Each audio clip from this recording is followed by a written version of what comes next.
guys, it's me, Jasmine. I just started my little channel, so this is my very first video, and I'll admit that I'm super nervous. So I'm trying my best to act as normal as possible, but obviously it's hard because I've never done this before. So I figured the first video I would make would be my cancer story. I am 29 years old, and I had melanoma last year when I was 28. I guess before I start giving you all the gruesome details, I might as well just tell you the whole story. And I'm going to end up inserting pictures kind of throughout the video because I don't have footage of everything that happened. But I do have pictures, and I'll do my best to kind of give you an idea of everything. And then I'm also going to give you certain warnings because a couple of the pictures are pretty graphic, and I don't really want to A, get flagged, and B, I don't want to upset anybody, especially with this being my first video. So I guess let's just go ahead, jump in, and get started. So I've had a birthmark on my head around this area my whole life. It's always been there. It was considered a strawberry mark. It was a light pink color. I'm gonna go ahead and insert a picture of it when it was considered healthy right now.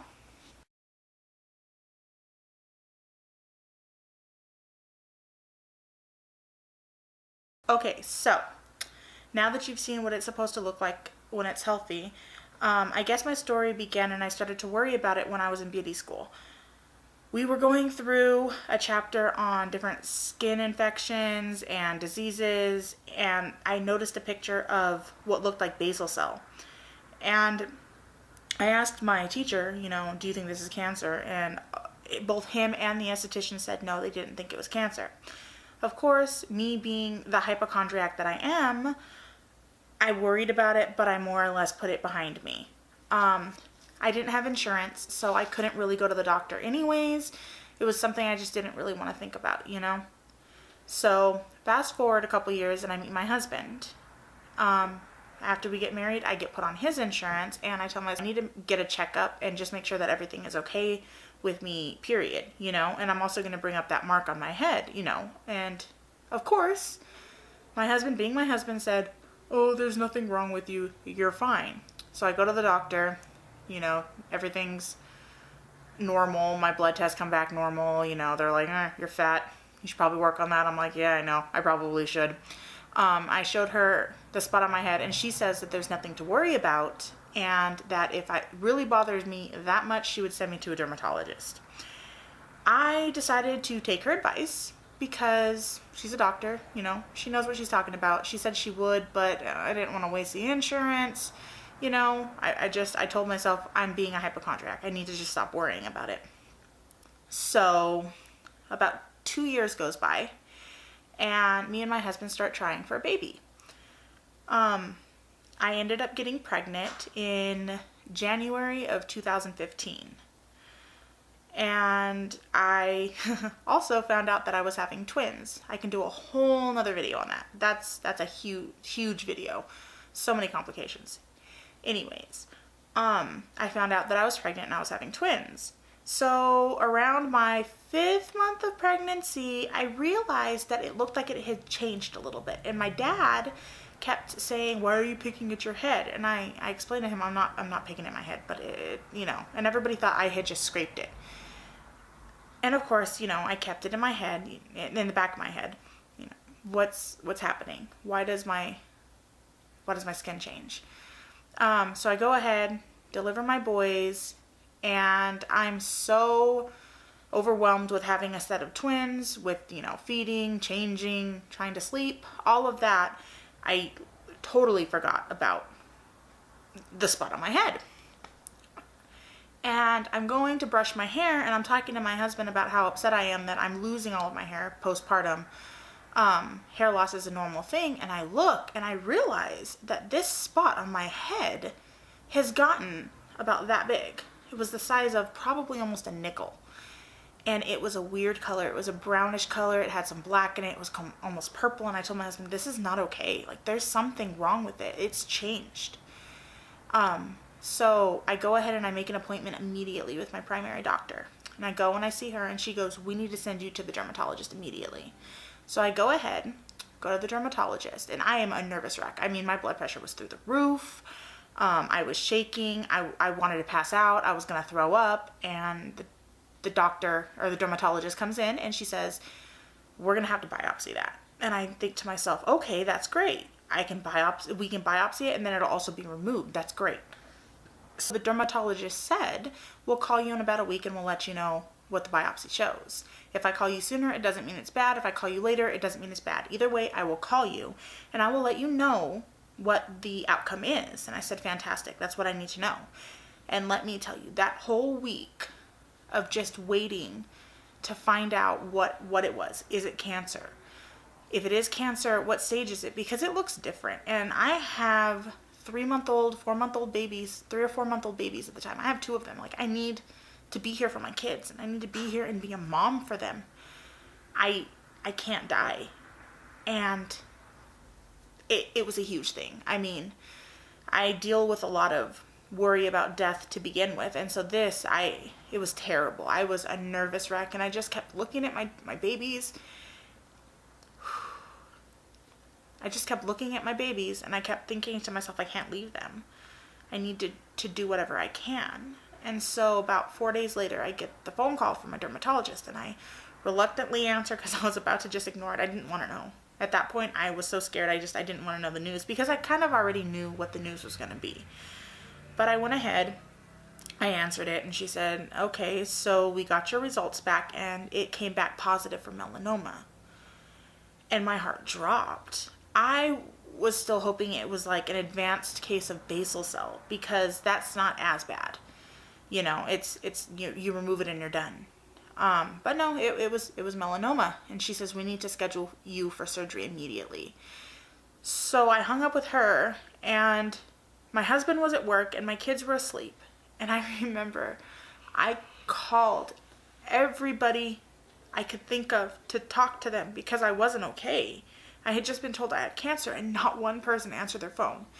And they didn't do it on purpose. Nobody was purposely ignoring me, but I remember I felt so alone and I just laid on my dining room floor and I just kind of cried and told myself, this can't be happening. Like, I've just been diagnosed with cancer. How is that even possible? You know, I can't go through this right now. So I finally get the phone calls back from everybody and I tell them, and then I get the phone call from the surgeon and he says, we want to make an appointment for you immediately. At that point, I didn't know what stage the cancer was. I didn't know what the surgery was. Do I need chemotherapy? Is it in my lymph nodes? What? Nobody could give me answers. And I was so just scared and frustrated with not having any answers. So I go to my pre-op appointment and I meet the doctor. And he somehow, some way, had this demeanor about him that just made me feel okay. The way he would talk to me, the way that he shook my hand even, he was so gentle. And he just made it seem like I was going to be okay. And I asked him, what stage is this cancer? Like, what do I have to do? Do I need chemotherapy?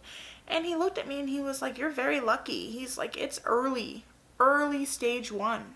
It's almost pre-cancer, but it's still considered stage 1 and we need to get it out of your body. And I said, yes, sir. 100%. I have zero arguments with that. So he looked at the biopsy mark and told me, you know, we're going to have to go ahead and put you completely under. Now, again, I am afraid to go under because I'm afraid of dying because of the hypochondria. It's this vicious circle. Ugh, it's terrible. Anxiety is just terrible. So I go and tell him I don't want to be put under. Can you just numb it and like remove it? And he's like, no. What we can do is we can go ahead and put you under twilight. And he told me that because of the area that it is, he didn't know how to fix my head once he removed it. So he was going to talk to a plastic surgeon and then he would give me information on what to do the day of my surgery.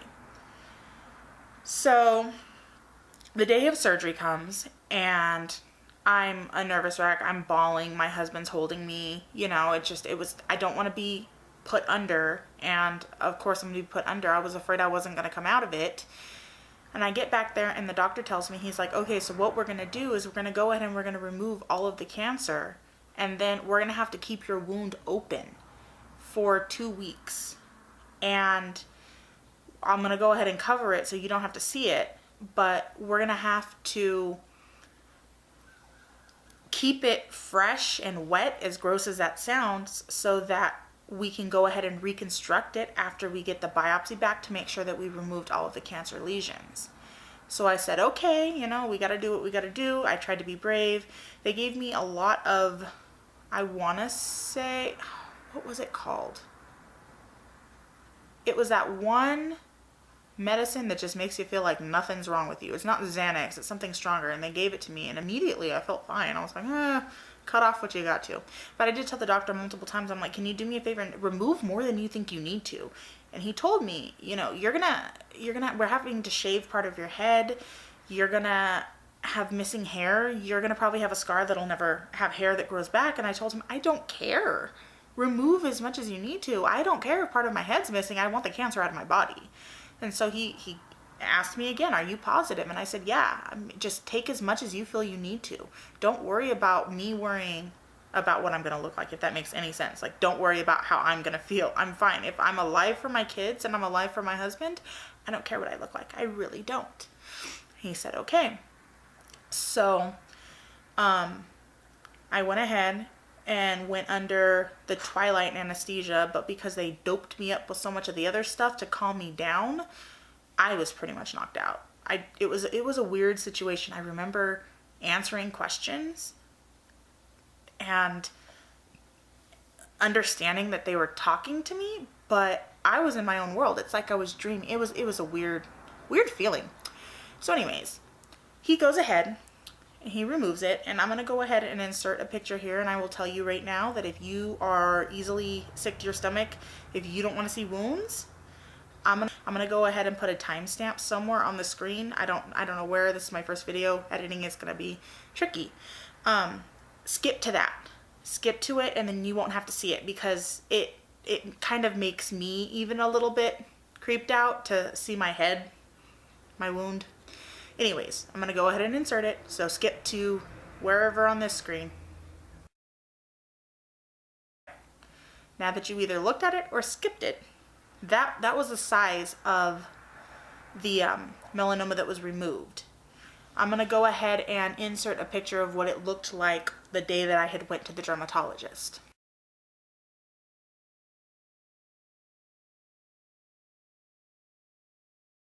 So as you can see, it was kind of a brownish color, a purpley color, that kind of stuff. What happened was that hole stayed in my head until the 2 weeks later that I was able to get the reconstructive surgery. What they did is they took a little pad that was in a circle, and they just stapled it all the way around my head to keep it in place. And he told me, you can't wash your hair, wash your hair minimally. If you can, just use dry shampoo. Try to keep it as not wet as possible. You don't want to get an infection in there. I said, of course, I understand. So I get home, and I just remember that it wouldn't stop bleeding. And I mean, I would just have, I would be getting up to walk around or something, and it would just start dripping. So I'd have to kind of pick it, hold it right here so that I could kind of get the blood. So finally, after about 4 or 5 days, it stopped bleeding and everything was fine. So I could go about my normal daily activities as much as possible. And let me tell you, you get a lot of weird looks when you walk around with a big old piece of whatever that was on your head. People kept saying, you have a pickle on your head. No, it's not a pickle. I don't know why everyone thought that it looked like a pickle. But multiple people would be like, did you know that you have a pickle in your hair? No, can you see it's stapled to my skull? It's not a pickle. So 2 weeks later, I show up for my second surgery, the reconstruction, thinking I'm going to be put under twilight again. And that's when the doctor broke the news to me that I am going to have to be put under completely. That was my worst fear. I had that happen when I delivered my boys because it was an emergency C-section and epidural didn't work. So this would have been my second time in less than a year being put completely under. And of course, there goes my anxiety again. And I'm like, I don't want to die on the operating table. Obviously I didn't. But they went ahead and they put me under. And I woke up and I just remember that my head felt like it was going to explode. And my ear hurt all right here, and it just, the whole thing, it just, I could feel pulsating pain. And my face felt all tight. And he told me the idea that we originally had didn't work. So we had to kind of think up something while you were on the operating table, and we had to kind of cut you all the way down here. And we were able to kind of fold parts of your skin up. And let me tell you, this is beautifully done. I could not have asked for a better scar. Like if you have to pick a scar, this is a good one to have. They were actually able to make it so that I have hair that grows around it, and I can kind of cover it when my hair is up. So it doesn't look bad. It looks like I have just not a lot of hair compared to, say, this side, but it's not bad. And I'll go ahead at the end of the video, have my husband help me take a video of what it looks like so that you're able to see it, because I'm not going to be able to do that right now, I don't think. Go home and have somebody help take care of me. I was really, really, really swollen. My whole face was black right here. I took a picture. It wasn't the best picture, but you can see the swelling. So I'll go ahead and I'll insert that picture as well of kind of like what I looked like after. But I healed up well, and because it's stage 1, I didn't need chemotherapy. I do have to go to the oncology department once a year and get a chest x-ray done and get all of my labs done. And I also have to, sorry, I keep looking at the camera. I'm running out of time. Crap. So I have to go to the oncology department once a year, and I go to the dermatologist twice a year. So every 6 months I go in there, they do a complete body scan. She checks all of my little moles. She checks any birthmarks to see if anything's changed. And so far so good. I have had nothing else happen, so I'm hoping and praying that it stays that way. I have 3 more years of going to the oncology center, and then I graduate from the program, is what the doctor said. He's a cool guy.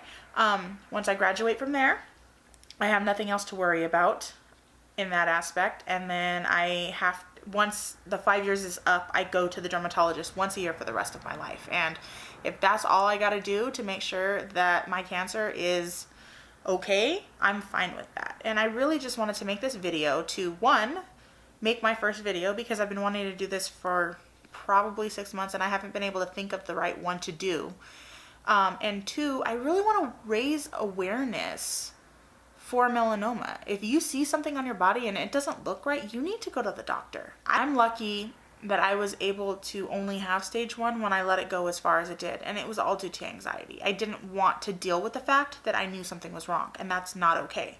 You need to go to the doctor immediately. They're here to help us, and if I didn't go when I did, who knows how bad it could have been, you know? It's in a scary spot. It was right near my temple. What if, I don't really know the ins and outs of melanoma, but if it's the one that goes deep, that could have went into my head more so. It scares me to think that it could have been so much worse, and I know I am so beyond lucky to only have it be stage 1. It could have been so much worse. So, if you see something and it doesn't look right, if your moles change, then that's an issue. What you want to look for in any moles or birthmarks that you have is you want to see them changing size. You don't want to, but if you see them changing size, if that makes sense. If you see them changing size, you see them changing color, you see them changing shape, you need to go to the doctor, and you need to go immediately. Melanoma is not a joke. Melanoma is one of the most aggressive cancers that you can have, and it metastasizes in your body, which is why I need to go to the oncology department and get chest x-rays and get lab work done, because they're still worried that even though it was an early stage 1, it's going to metastasize somewhere else in my body, and that's a scary, scary thought. So just keep an eye on everything. Keep an eye on your body.